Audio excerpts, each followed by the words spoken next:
नमस्कार दोस्तों, आप सभी को आपके अपने यूट्यूब चैनल झार शिक्षा में स्वागत है।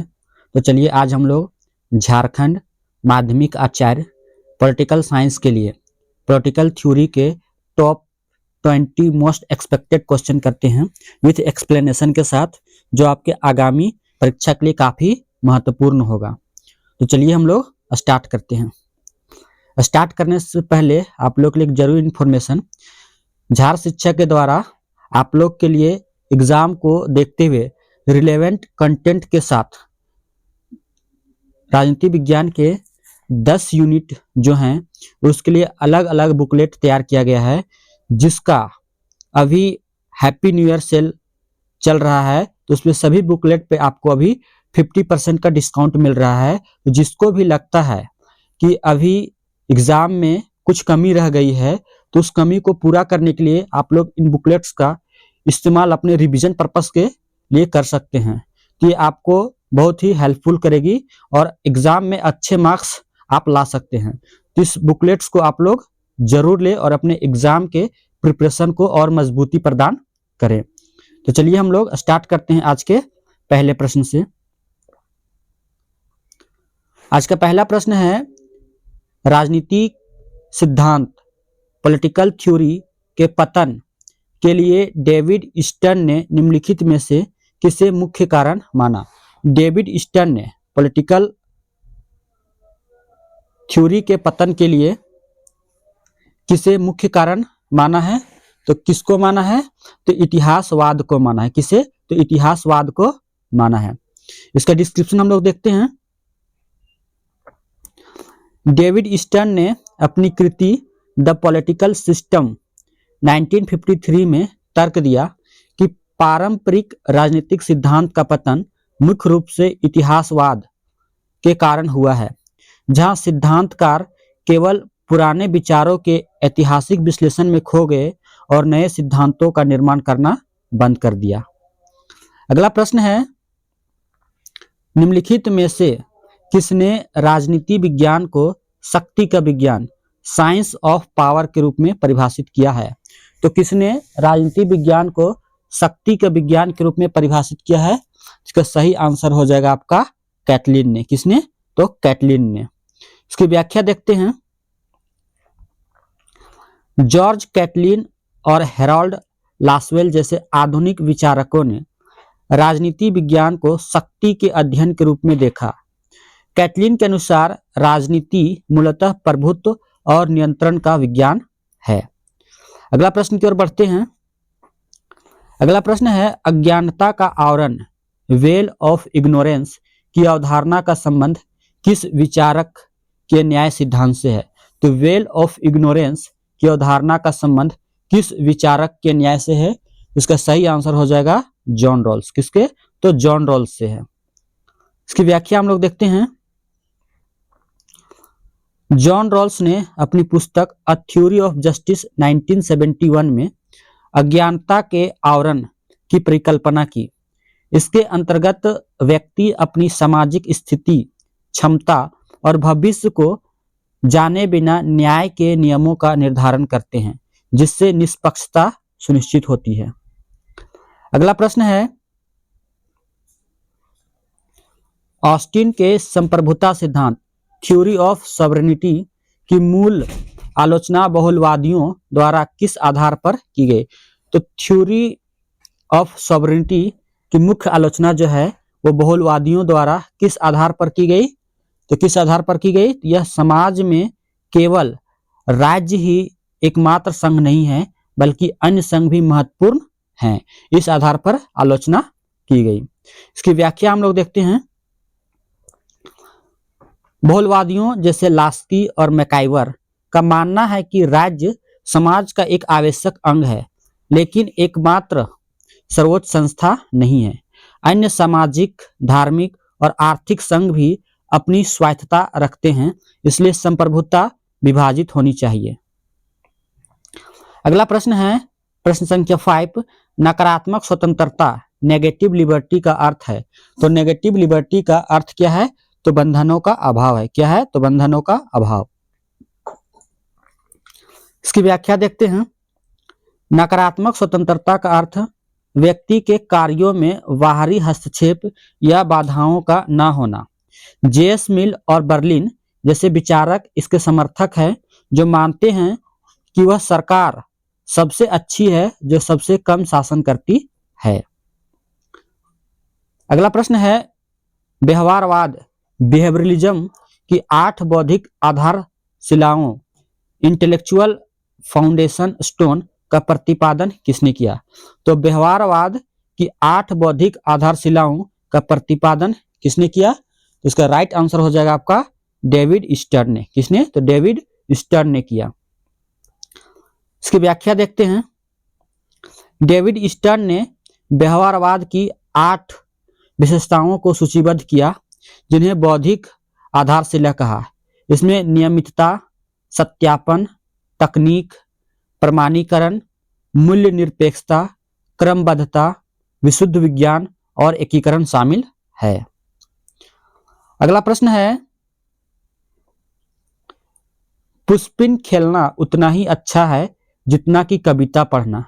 यह कथन किस उपयोगितावादी विचारक के विचारों का खंडन करने के लिए अक्सर उद्धृत किया जाता है या उससे जोड़ा जाता है? पुष्पिन खेलना उतना ही अच्छा है जितना कि कविता पढ़ना। तो यह किससे जोड़ा जाता है? तो यह जोड़ा जाता है जेरेमी बेंथम से। इसकी व्याख्या देखते हैं। जेरेमी बेंथम मात्रात्मक उपयोगितावाद में विश्वास करते थे और सुखों में गुणात्मक अंतर नहीं मानते थे। उनके अनुसार यदि सुख की मात्रा समान है तो बच्चों का खेल यानी पुष्पिन और कविता पाठ समान रूप से अच्छे हैं। जेस मिल ने बाद में इसमें संशोधन कर गुणात्मक अंतर को जोड़ा। अगला प्रश्न है, उत्तर व्यवहारवाद पोस्ट बिहेवियरलिज्म का मुख्य नारा या 2 प्रमुख मांगे क्या थी? तो उत्तर बिहेवियरलिज्म या उत्तर व्यवहारवाद का मुख्य नारा क्या था? तो इसका मुख्य नारा था कार्य और प्रासंगिकता, एक्शन एंड रिलेवेंस। क्या था? एक्शन और रिलेवेंस। इसकी व्याख्या हम लोग देखते हैं। 1969 में डेविड स्टर्न ने स्वयं उत्तर व्यवहारवाद की शुरुआत की, जिसने व्यवहारवाद की कमियों को सुधारा। इसने प्रासंगिकता का पंथ क्रेडो ऑफ रिलेवेंस दिया, जिसका अर्थ था कि शोध समाज की समस्याओं के समाधान के लिए प्रासंगिक होना चाहिए और उस पर कार्रवाई एक्शन होनी चाहिए। अगला प्रश्न है, मानकीय राजनीतिक सिद्धांत नॉर्मेटिव पॉलिटिकल थ्योरी का मुख्य सरोकार क्या है? तो नॉर्मेटिव पॉलिटिकल थ्योरी का मुख्य सरोकार क्या है? इसका राइट आंसर होना चाहिए क्या होना चाहिए, व्हाट आउट टू बी। इसकी व्याख्या देखते हैं। मानकीय या आदर्शमूलक सिद्धांत मूल्यों, नैतिकता और आदर्शों पर केंद्रित होता है। यह दार्शनिक दृष्टिकोण अपनाता है और इस बात पर विचार करता है कि एक आदर्श राज्य या समाज कैसा होना चाहिए, जैसे प्लेटो और कांट के विचार। अगला प्रश्न है, अधिकार वे सामाजिक परिस्थितियां हैं जिनके बिना कोई भी व्यक्ति सामान्यतः अपना सर्वोत्तम विकास नहीं कर सकता। यह कथन किसका है? तो अधिकार वे सामाजिक परिस्थितियां हैं जिनके बिना कोई भी व्यक्ति सामान्यतः अपना सर्वोच्चतम विकास नहीं कर सकता। यह कथन किसका है? यह कथन है हेराल्ड लास्की का। किनका? तो हेराल्ड लास्की का है। इसकी व्याख्या हम लोग देखते हैं। हेराल्ड लास्की ने अपनी पुस्तक अ ग्रामर ऑफ पॉलिटिक्स में अधिकारों को व्यक्तिगत के विकास के लिए अनिवार्य माना। उनका मानना था कि राज्य की पहचान उसके द्वारा प्रदान की गई अधिकारों से होती है। अगला प्रश्न है, निम्नलिखित में से कौन सा समानता के सकारात्मक दृष्टिकोण का समर्थन करता है? तो समानता के सकारात्मक दृष्टिकोण का समर्थन किसके द्वारा किया जाता है?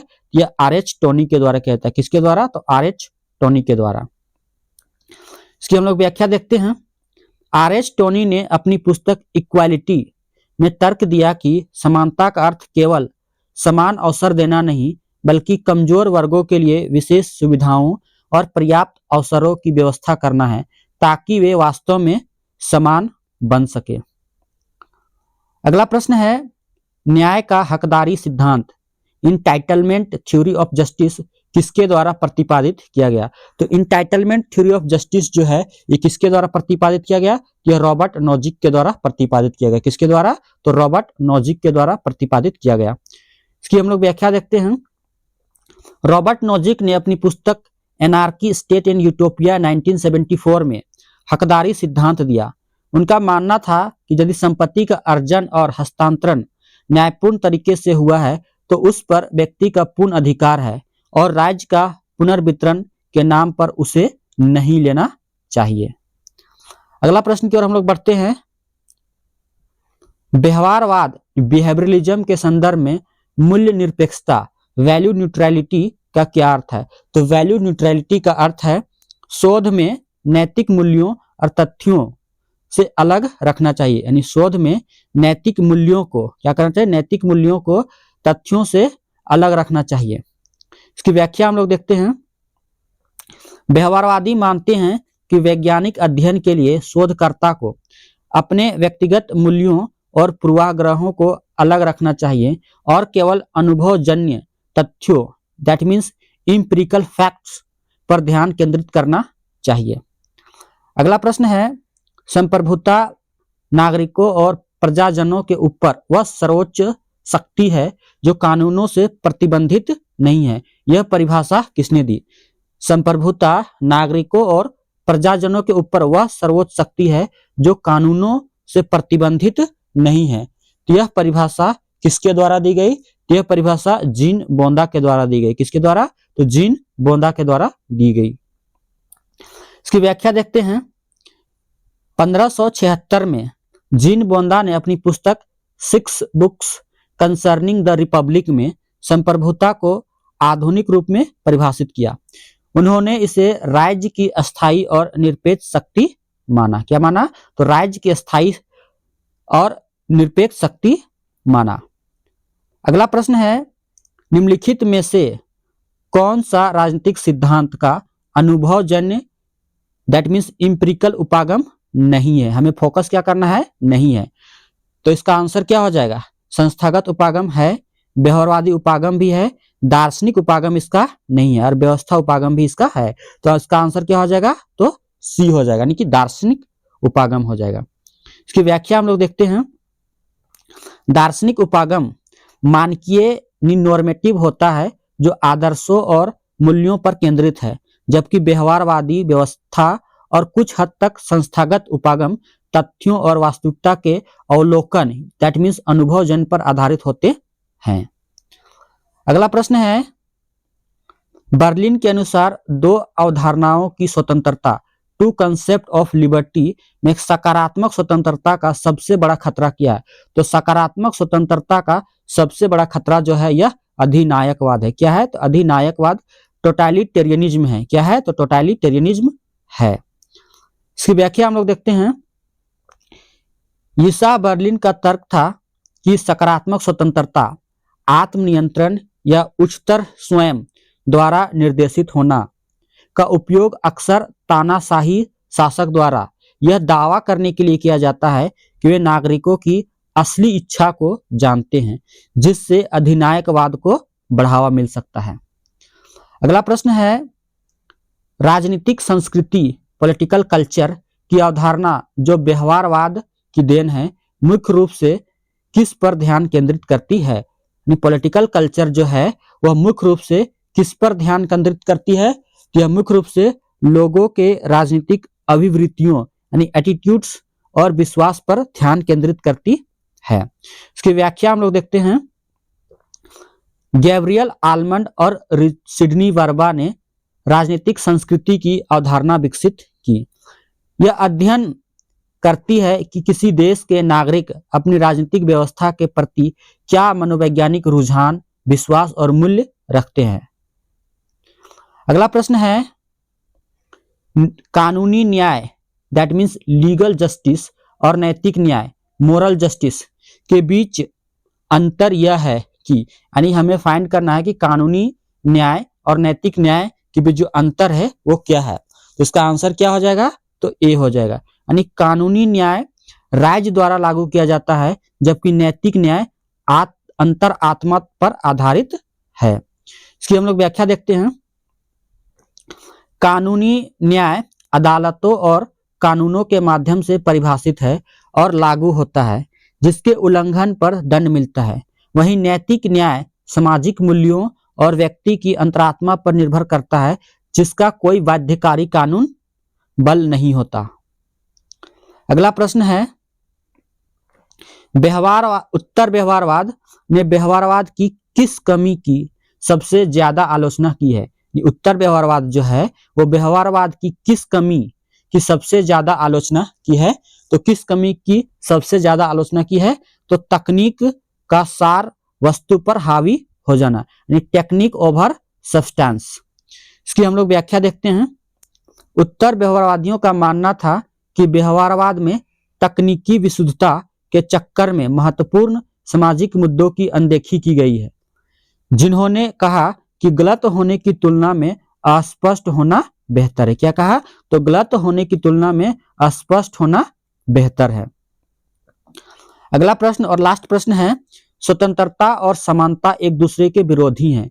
यह विचार मुख्य रूप से किन विचारकों का है? तो स्वतंत्रता और समानता एक दूसरे के विरोधी हैं, यह किन विचारकों का मुख्य जो रूप से ये किन विचारकों से संबंधित है? यह जो संबंधित है यह शास्त्रीय उदारवादियों से, यानी कि क्लासिकल लिबरल से ये संबंधित है। इसकी व्याख्या देखते हैं। लॉर्ड एक्टन और डी टॉकविले जैसे विचारकों का मानना था कि यदि आप पूर्ण समानता स्थापित करने का प्रयास करेंगे तो आपको योग्य व्यक्तियों की स्वतंत्रता को कुचलना पड़ेगा। इसलिए वे स्वतंत्रता और समानता को परस्पर विरोधी मानते हैं। दोस्तों, आप लोग के परीक्षा को ध्यान में रखते हुए झार शिक्षा द्वारा कम समय में बेहतर रिवीजन के लिए पॉलिटिकल साइंस के सभी 10 यूनिट्स का अलग अलग बुकलेट तैयार किया गया है, जो अभी आपको हैप्पी न्यू ईयर सेल में 50% डिस्काउंट के साथ अभी सभी बुकलेट्स मिल रहे हैं। तो जिनको भी लगता है कि हमारे परीक्षा में या हमारे प्रिपरेशन में कुछ कमी रह गई है, तो आप इन बुकलेट्स को यूज करके अपनी प्रिपरेशन को गति प्रदान कर सकते हैं और परीक्षा में अच्छा नंबर ला सकते हैं, जिससे आप अपने एक जो सीट है उसको कंफर्म कर सकते हैं। तो इसको लेने के लिए आप हमें 82 71 11 36 45 पर कॉल कर सकते हैं और इन बुकलेट्स को ले सकते हैं। वीडियो अच्छी लगी तो आप लोग वीडियो को लाइक, अपने दोस्तों के साथ शेयर, और जो लोग भी चैनल में नए हैं वो चैनल को सब्सक्राइब जरूर कीजिएगा। हमारा यूट्यूब चैनल है @झार शिक्षा, और जिनको भी ये PDF चाहिए वो हमारे फ्री टेलीग्राम ग्रुप @झार शिक्षा 8271 को ज्वाइन कर सकते हैं। वहां पर आपको ये PDF जो है फ्री में उपलब्ध हो जाएगा।